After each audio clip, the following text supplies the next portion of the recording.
Hello friends, आज के इस वीडियो लेक्चर में हम डिस्कस करेंगे हेरिडिटी एंड एनवायरनमेंट को। ये सीटेट और यूपीटेट के पॉइंट ऑफ व्यू से बहुत ही इम्पोर्टेंट टॉपिक है। इस वीडियो को आप बिल्कुल ध्यान से देखें और आखिर तक देखें, क्योंकि इस वीडियो में हम डिस्कस करेंगे हेरिडिटी के मीनिंग को, एनवायरनमेंट के मीनिंग को, नेचर नर्चर डिबेट क्या है और impact of heredity and environment on child education. Child की एजुकेशन पर हेरिडिटी और एनवायरनमेंट किस तरह से इम्पैक्ट डालती हैं, इन सब चीज़ों को हम इस वीडियो लेक्चर में डिस्कस करेंगे, जो आपके सीटेट के यूपीटेट के एग्ज़ाम के पॉइंट ऑफ व्यू से बहुत ही इंपॉर्टेंट डिस्कशन रहेगा इंशाल्लाह। तो शुरू करते हैं आज की video. Myself Sobia Tabassum and you are watching let's study.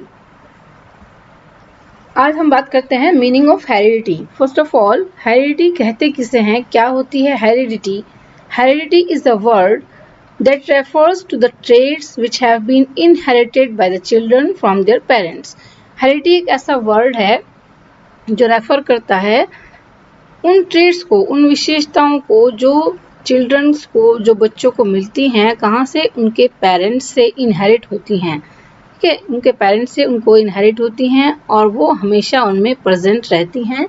वो विशेषताएं, वो योग्यताएं, वो एबिलिटीज़, वो कैरेक्टरिस्टिक, वो ट्रेड्स कहलाते हैं हेरिडिटी, जो कि उनमें प्रेजेंट होती हैं, जो अपने पेरेंट्स से उन्हें मिलती हैं। Heredity is a term that denotes the process through which mental and physical characteristic. Heredity एक ऐसा टर्म है, एक ऐसा शब्द है, एक ऐसा लफ्ज है जो डिनोट करता है किसको? Process through which mental and physical characteristic, उस प्रोसेस को जिसके ज़रिए मेंटल और फिजिकल कैरेक्टरिस्टिक ट्रांसमिटेड होते हैं चिल्ड्रन में उनके पेरेंट्स से, जब से उनकी शुरुआत होती है, जब से वो माँ के गर्भ में होते हैं, जब से ही शुरुआत से ही उनके अंदर वो सारे ट्रेड्स आ जाते हैं, सारे कैरेक्टरिस्टिक पैदा होने लगते हैं, ट्रांसमिट हो जाते हैं। These traits have always remained present in the person throughout the life. ठीक है, आपको समझ आया होगा ये जो मैंने आपको बताया मीनिंग ऑफ हेरिडिटी। मैं समझती हूँ आपके समझ आया होगा। आपको वीडियो सही लगती है, आपके समझ आती है तो इसको लाइक करें और चैनल को सब्सक्राइब करना ना भूलें। बेल आइकन को प्रेस करें जिससे कि आपको सभी वीडियोस का नोटिफिकेशन मिलता रहे।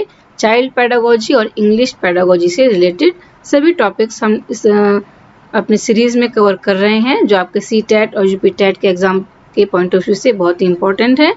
इसलिए आप मेरे चैनल को सब्सक्राइब करें और बेल आइकन को प्रेस कर दें साथ में।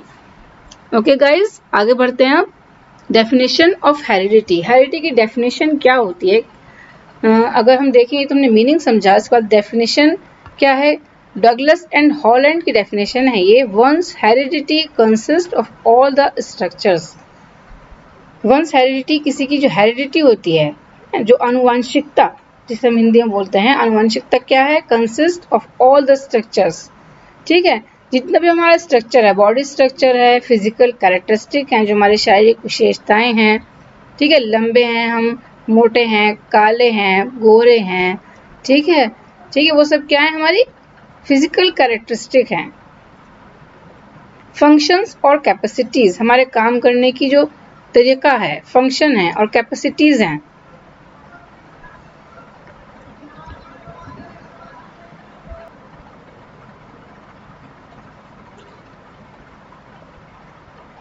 फंक्शंस हैं, कैपेसिटीज हैं।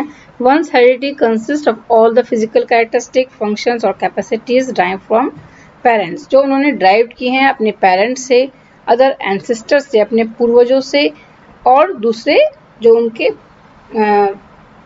आसपास के उनके रिश्तेदार हैं, उनके पूर्वज हैं, दादा दादी, नाना नानी हैं, ठीक है, चाचा चाचा हैं, ठीक है, वो सब क्या हैं? वो पेरेंट्स हैं और उनके एंसेस्टर्स हैं। उनसे जो उन्होंने कैपेसिटीज़ या जो फिजिकल कैरेक्टरिस्टिक, जो स्ट्रक्चर, जो बॉडी स्ट्रक्चर है हमारा, जो फंक्शंस, हमारे काम करने का तरीका है, वो सब जो हमने लिया है उसको हम हेरिडिटी कहते हैं। आगे देखते हैं मीनिंग ऑफ एनवायरनमेंट। एनवायरनमेंट का क्या मीनिंग होता है? एनवायरनमेंट जो हमारे आसपास का माहौल है, हमारे आसपास का वातावरण है, वो हमारा एनवायरनमेंट है। अगर हम किसी अच्छे एनवायरनमेंट में रहते हैं तो अच्छी तरह से एजुकेटेड हो पाते हैं, पढ़ाई के माहौल में रहते हैं जहाँ सभी पढ़ते हैं, स्कूल जाते हैं, अच्छे स्कूलों में पढ़ते हैं, ठीक है। और अगर हम किसी ऐसे माहौल में रहते हैं जहाँ एजुकेशन का माहौल नहीं है तो वहाँ पर एजुकेशन लेना बहुत ही मुश्किल काम हो जाता है।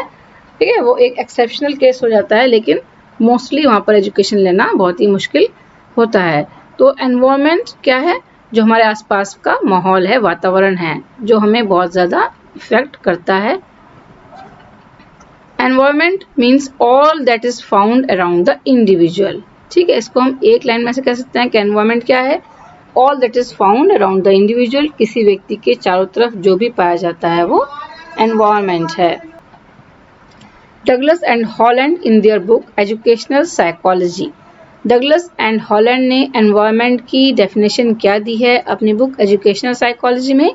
Environment as a word which describe in the aggregate all of the external forces.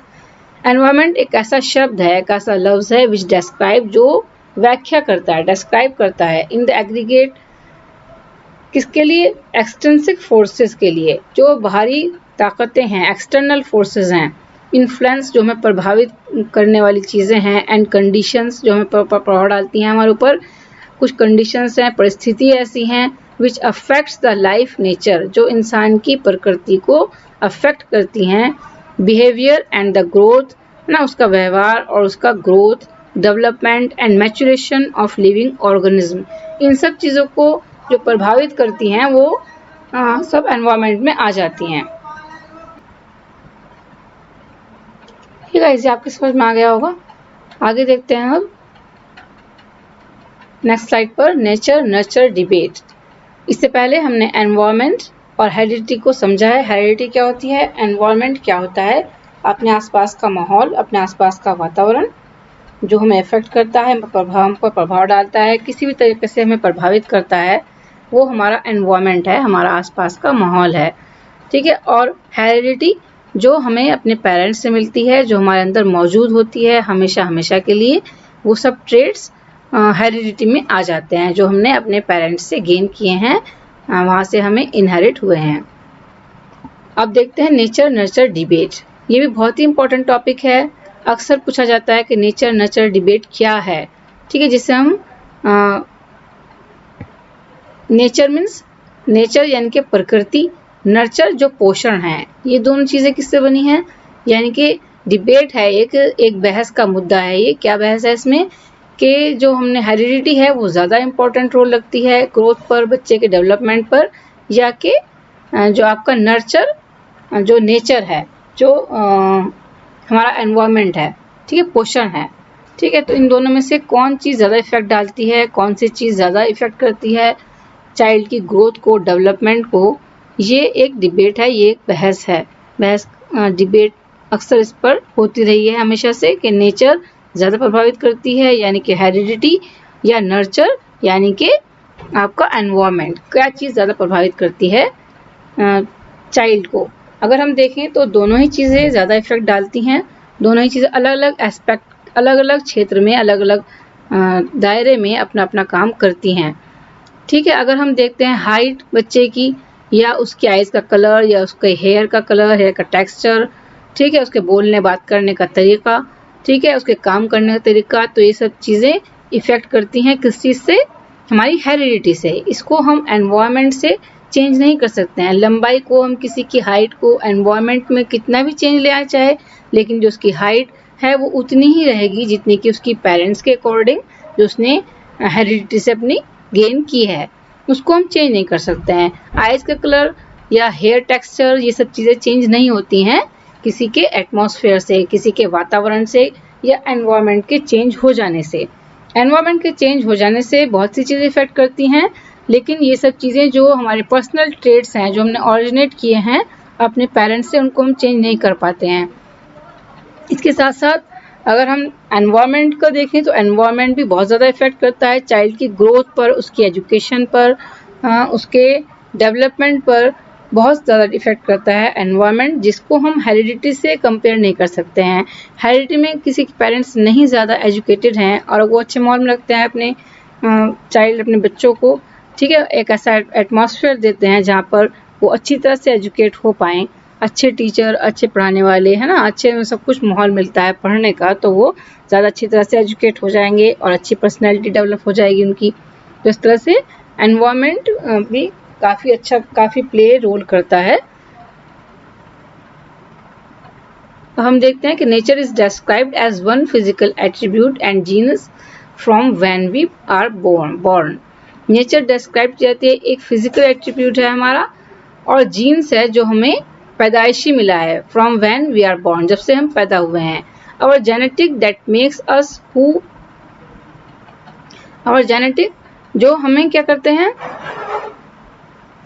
our genetics that makes us who we are include our eyes, color, height and hair texture as well as natural talent, abilities and intelligence level। इन चीज़ों को जो हमारी genetic है, जो हमारी origin है, जो हमारा हेरिडिटी है, वो इफेक्ट करती है, जिसमें आते हैं eyes colour, height, hair texture, natural talent, हम कितने, हमारा IQ लेवल ज़्यादा है या कम है, ठीक है, एबिलिटीज़ क्या है हमारी, क्या योग्यताएं हैं, क्या क्या इंटरेस्ट है हमारा इंटेलिजेंस लेवल कितना है, ये सब चीज़ें इफेक्ट करती हैं। हेरिडिटी इसको इफेक्ट करती है, ना कि इसको एनवायरनमेंट इफेक्ट करता है। आगे देखते हैं नर्चर, जो हमारे एनवायरनमेंट है, जो इसमें पोषण हो रहा है, इसमें परवरिश हो रही है, वो refers to our social world, हमारे सोशल वर्ल्ड को, दैट इन्फ्लुएंस अवर चाइल्डहुड, जो हमारे बचपन को इन्फ्लुएंस करती है, with our surroundings and our environment we were brought up in from birth, जो कि हमने शुरुआत से जिस माहौल में हम पले बड़े हैं, जिस माहौल में हमारी परवरिश हुई है, वो हमारे सोशल वर्ल्ड को इफेक्ट करती हैं।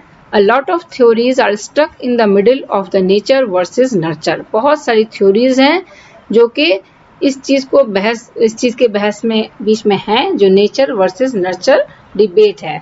Some believes it's a biological factor ultimately responsible for human growth। कुछ बिलीव करते हैं कि बायोलॉजिकल फैक्टर है, यानी कि हेरिडिटी है, जो आखिरकार रेस्पॉन्सिबल होती है हमारी ग्रोथ के लिए, ह्यूमन ग्रोथ के लिए। और अदर बिलीव्स, कुछ बिलीव्स करते हैं that children become whatever the environment shapes them to be. इस चीज़ में यकीन रखते हैं कि हम बच्चे को कैसा भी बना सकते हैं एनवायरनमेंट के अकॉर्डिंग, जैसा कि एनवायरनमेंट उन्हें दें उसी तरह से शेप हम कर सकते हैं, एक बच्चे की ग्रोथ कर सकते हैं। बट क्या है कि दोनों ही चीज़ें बराबर की भागीदार हैं, बराबर का हिस्सा है, दोनों इंपॉर्टेंट रोल निभाती हैं, हेरिडिटी एंड एनवायरनमेंट दोनों बच्चे की ग्रोथ पर। Both heredity and environment effect the growth and development of a child. Some traits like IQ level, कुछ ट्रेट्स, कुछ विशेषताएं हैं जैसे कि IQ level, capacity, some interest, ability to work fast and slow. After knowing these traits, इन सब चीज़ों को जानने के बाद क्या होता है, अगर एजुकेशन पर कैसे इम्पैक्ट पड़ता है इन चीज़ों का। आफ्टर नोइंग दीज ट्रेट्स, इन सब चीज़ों को जानने के बाद क्या कर सकता है, teacher can make better teaching experiences, बहुत सारे टीचिंग एक्सपीरियंसेस बना सकता है अगर वो जानता है बच्चे की कैपेसिटीज़ को, उसकी एबिलिटीज़ को, उसके इंटरेस्ट को, तो उसी के अकॉर्डिंग वो इंडिविजुअल चाइल्ड के लिए लर्निंग एक्सपीरियंसेस पैदा कर सकता है। ठीक है, किसी का इंटरेस्ट है स्पोर्ट्स में, किसी का इंटरेस्ट है रीडिंग में, किसी का इंटरेस्ट, किसी की राइटिंग बहुत अच्छी है बच्चे की, उसको हम उसी तरह से उभार सकते हैं जिस तरह से उसके ट्रेड्स हैं, जिस तरह की उसकी एबिलिटीज़ हैं। We can give better opportunities to the children to get education. We can give better opportunities, हम बहुत अच्छी अपॉर्चुनिटीज दे सकते हैं बच्चों को एजुकेशन पाने के लिए, by giving them good environment. इसके साथ साथ अगर हम उन्हें अच्छा एनवायरनमेंट देते हैं, अच्छा माहौल देते हैं, तो हम उन्हें अच्छी एजुकेशन की अपॉर्चुनिटीज़ दे पाते हैं और उनकी ग्रोथ में हेल्प कर सकते हैं। Environment plays an important role to improve a child mental and physical growth. इस तरह से जो एनवायरनमेंट है वो चाइल्ड की मेंटल एंड फिजिकल ग्रोथ को बेहतर बना सकता है। तो आज की वीडियो में इतना ही। हमने जाना कि किस तरह से हेरिडिटी एनवायरनमेंट क्या होता है और चाइल्ड की ग्रोथ को किस तरह से इम्पैक्ट करता है, उसको किस तरह से प्रभाव डालता है। ठीक है, आपके ये वीडियो समझ आई है, अच्छी तरह से आपने देखी है, तो इसको लाइक करें और सब्सक्राइब करें चैनल को प्लीज़, जिससे कि मुझे भी मोटिवेशन मिले और अच्छी वीडियोस बनाने का। आपको मेरी वीडियो में कोई कमी लगती है तो कमेंट कर बताएं, जिससे कि मैं और अच्छी वीडियोस आपके लिए ला सकूं। Thank you very much for watching my video.